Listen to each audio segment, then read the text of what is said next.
Travis Wayne Goodsell, daily update.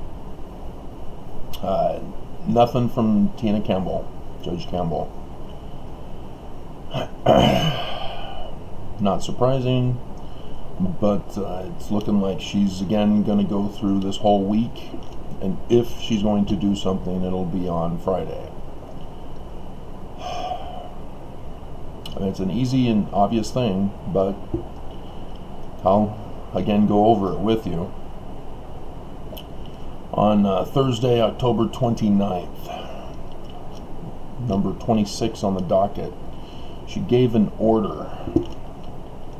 The court will not accept any more filings in this case while the following motions are pending.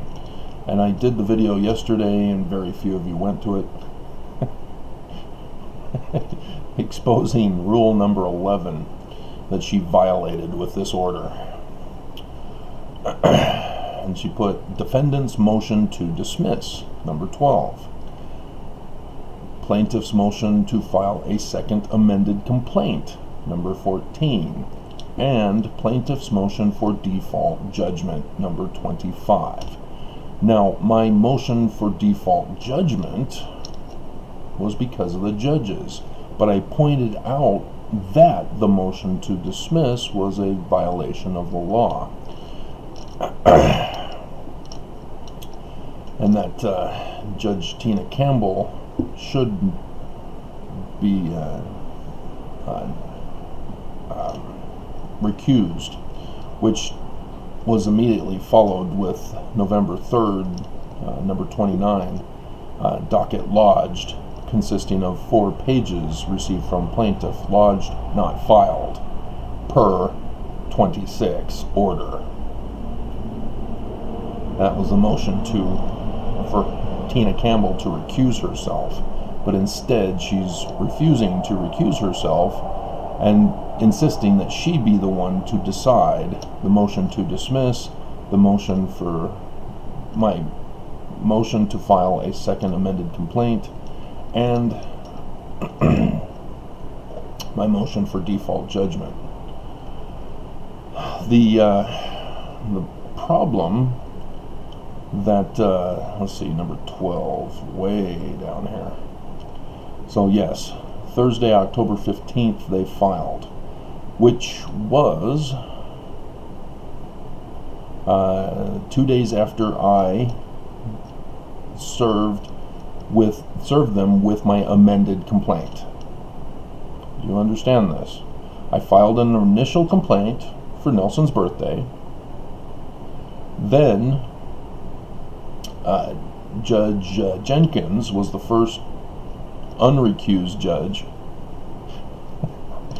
to dismiss my complaint without prejudice, and said that I had an opportunity to amend.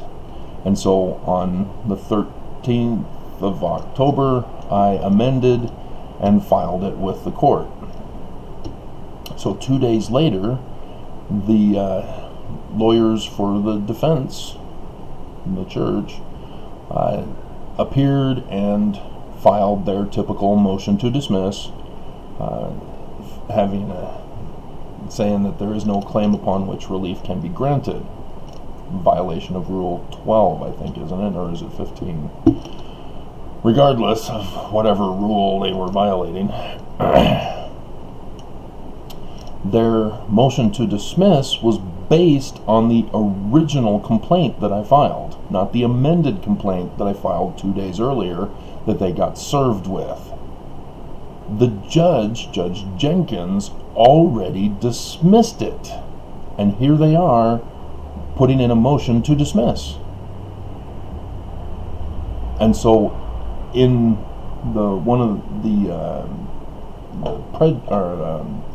final judgment thing, I'm pretty sure that's the one where I said that their motion to dismiss is based on the first complaint, not on the amended complaint. And so their motion to dismiss is moot. As Judge Tena Campbell tried to pull that stunt on me for my recusal of Judge Jenkins, of which Judge Jenkins agreed with my motion to recuse and recused himself, but not until after he had dismissed my original complaint and allowed me to file the amended complaint. So this is all screwed up. And they're purposely doing that to cause a delay in this case because they know I won. And so there's submissions of brief that I learned to file. And then it wasn't the judge, it was the courts. Because on October 21st, I filed a second amended complaint after their motion to dismiss. It was so frustrating that Judge Jenkins was not recusing himself, and the church pulled the stunt again, even knowing the arguments. And yeah, it's because they got the judges in their pockets. So I said, okay, fine, we're going to play this game, we're going to play hardball now. And so I filed the second amended complaint, which dealt specifically with their use of the coronavirus as a weapon of mass destruction, to tamper with federal case and to put the plaintiff's life in jeopardy, and also extort the judges to side with them.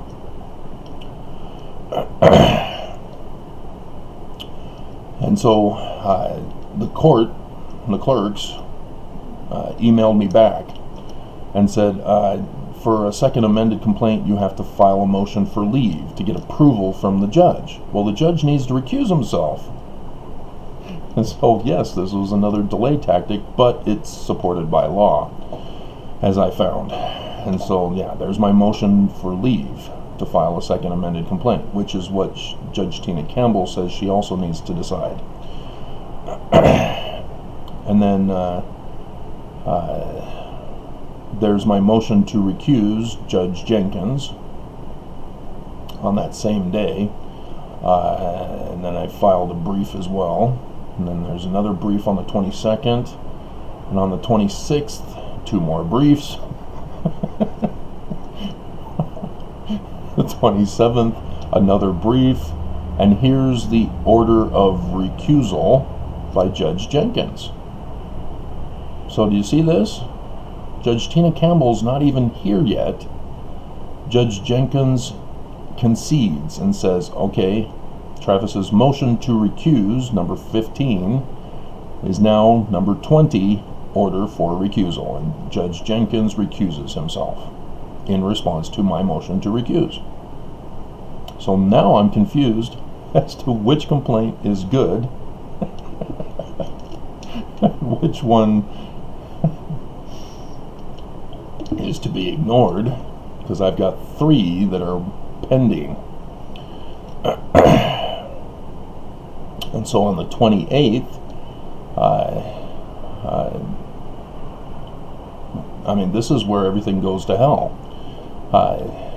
Judge Kimball recuses himself because I submitted the brief, knowing that on the 27th, Judge Kimball was newly assigned. So I immediately submitted the brief. It got put on the next day because I don't see it until midnight, after midnight. And Judge Kimball, yeah, he knew to recuse himself. He knows his guilt in this. It goes way back to 2006. And so, yes, he immediately recused himself.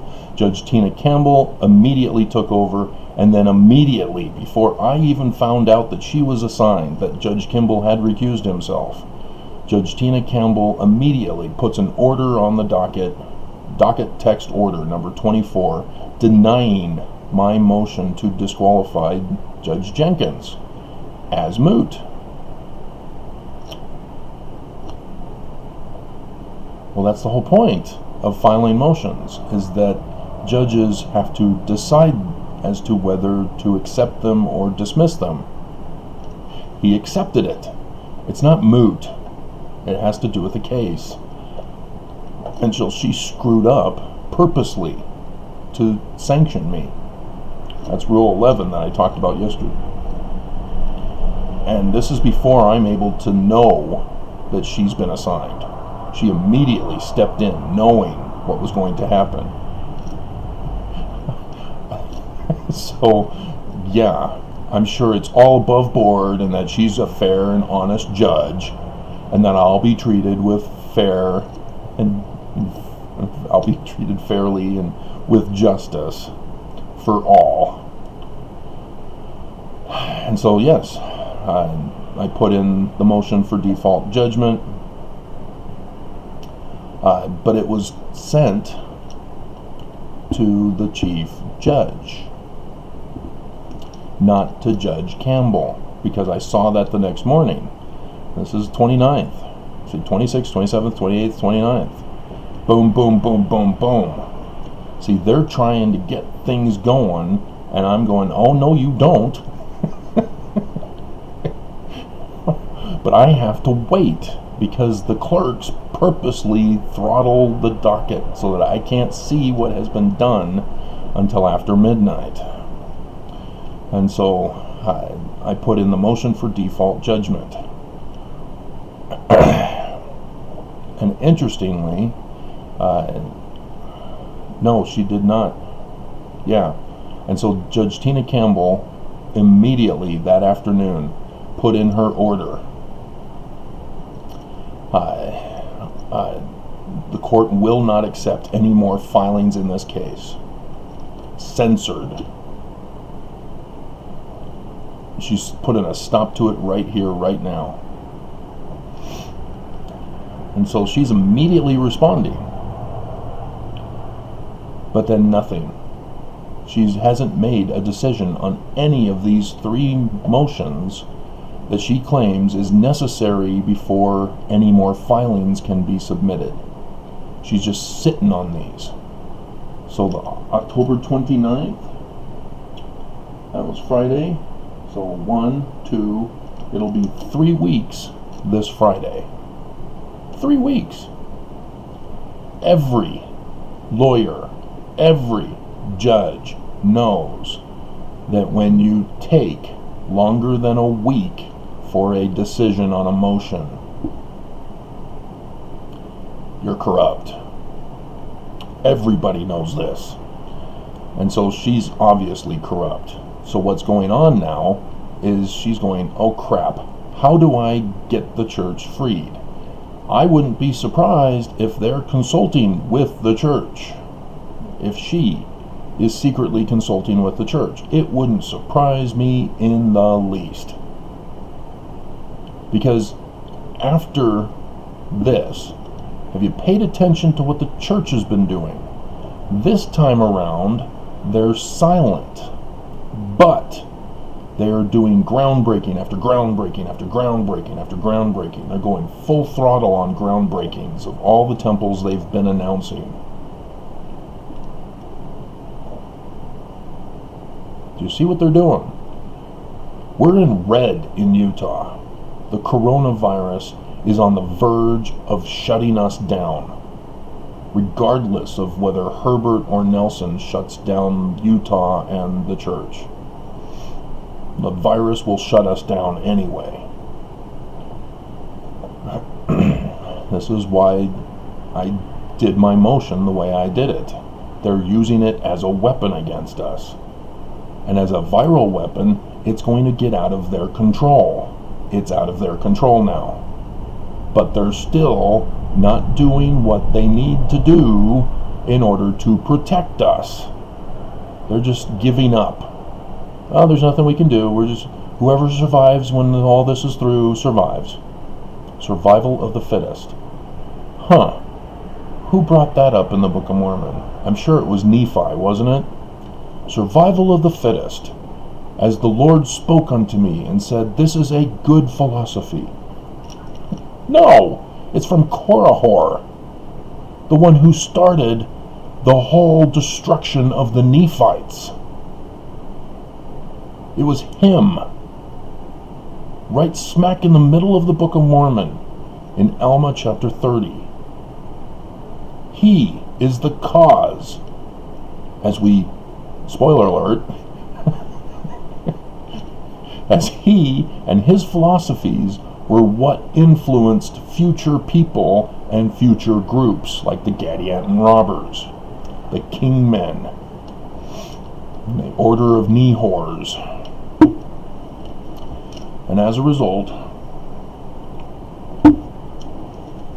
Nephites were utterly destroyed.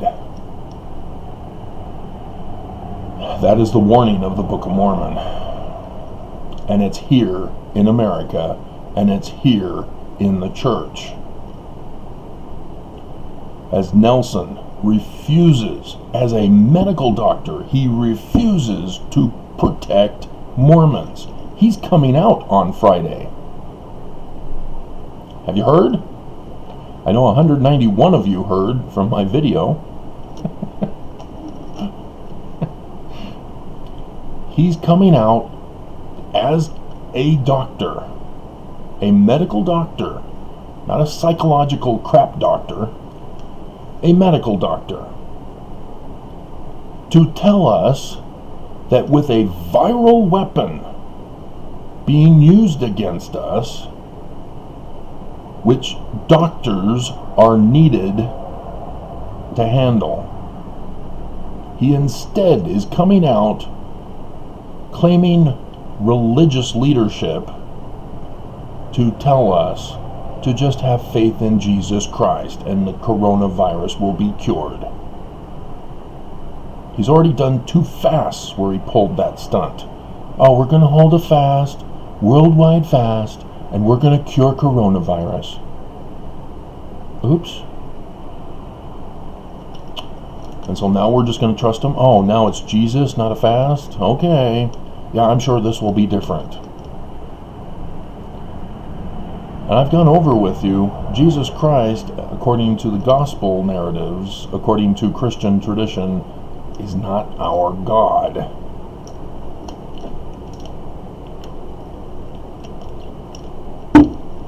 Mormons are not Christian.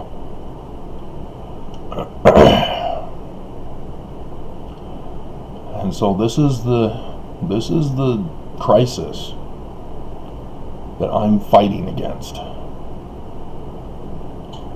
You guys don't realize I'm actually trying to do something to save your lives. See, the house of Israel didn't like it when they were given extra burdens, when Moses confronted Pharaoh. And Pharaoh got pissed, and so he increased the burdens on the Israelites. They blamed Moses. The question is, are you blaming me? I don't even think you know about this that's going on, and that I'm the one that caused them to allow this to escalate. You know, the University of Utah are trying to work on their own vaccine for Utah. Yeah, where are they on this? Still waiting.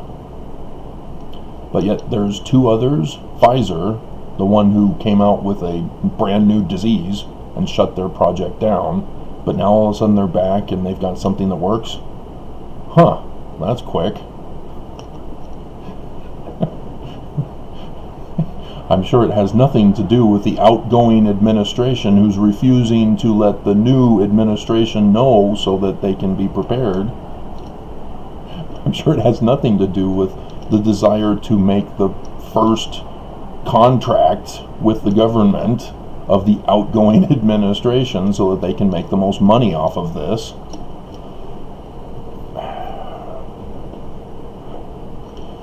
And then we have another one who, again, these are all just press briefings.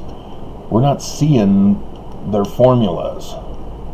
We don't know how it works. They tell us, and it sounds like it could be good and promising, but we're not seeing the details. They're only giving us press briefings and saying, oh, maybe December. Yeah, isn't that coincidental? Right before Trump leaves. Again, after Pfizer came out, saying, oh, we've got it. Oh, no, you don't. We're going to get it first. We're going to get the contract. and we're going to make it more cost efficient so that we don't have to have every state buy dozens of the multi-freeze machines that are necessary for the Pfizer vaccine. So yes, we were told at the beginning of this that it will take at least a year and a half to 2 years to know if we have a safe and effective vaccine. We were told this. So anybody who's rushing and saying, oh yeah, we got it, 90%, 94.5%, we can't trust them because they're too early. Oh, it's a miracle, it's early. No, we can't trust them because of the other external factors, like an outgoing president who has caused this in the first place and is refusing to inform the new administration. He's refusing to concede even. And so yes, I'm very concerned that there are people who are going to get this vaccine. They only have the Medina, whatever the second one is, they only have one test subject who's going around getting interviewed. One? You're basing it all on one guy? Are we sure that he was properly tested? Because not only do you have to test those who don't have it yet, you have to test those who have it. There are whole different types of people that you have to test, different blood types. You have to test the vaccine for different blood types. You have to test the vaccine for age groups. You have to test the vaccine for all different scenarios. You can't just do one vaccine and expect it to cover people, everybody. You know, you have to figure out. So yeah, that's why they said at the beginning, 1.5 to 2 years for an effective and safe vaccine. And so yes, I'm not happy with Pfizer, but I'm even more suspicious about the other one that came up after it, because they magically dealt with the issues that people were concerned about with Pfizer. Huh. Isn't that interesting? So yeah, I don't trust this, and I'm very concerned about the first people who are going to get this. Because the FDA and the CDC have all been destroyed by Trump. And so the FDA, they're likely to just rush through whoever's there first. And then the CDC, yeah, okay, we'll figure out how to do it. Republican states first. Utah is a Republican state. I'm worried they're going to use Utah as the test case. Wonder how many people are going to die as sacrificial lambs with this rushed vaccine.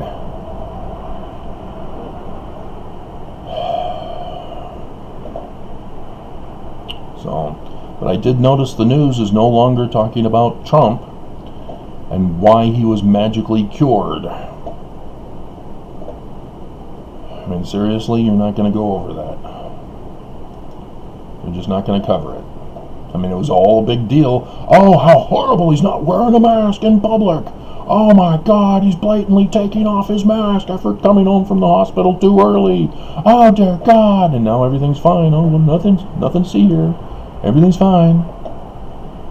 I mean, he's the worst case scenario.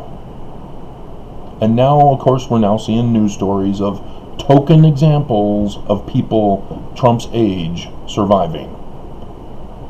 Isn't that interesting? Oh, I guess it's not a miracle after all that Trump survived it. Seriously, nobody added to last night's... I know ex-Mormons don't have family home evening. What are you guys doing on Monday nights? I know Mormons don't watch my channel. going on, guys? Seriously?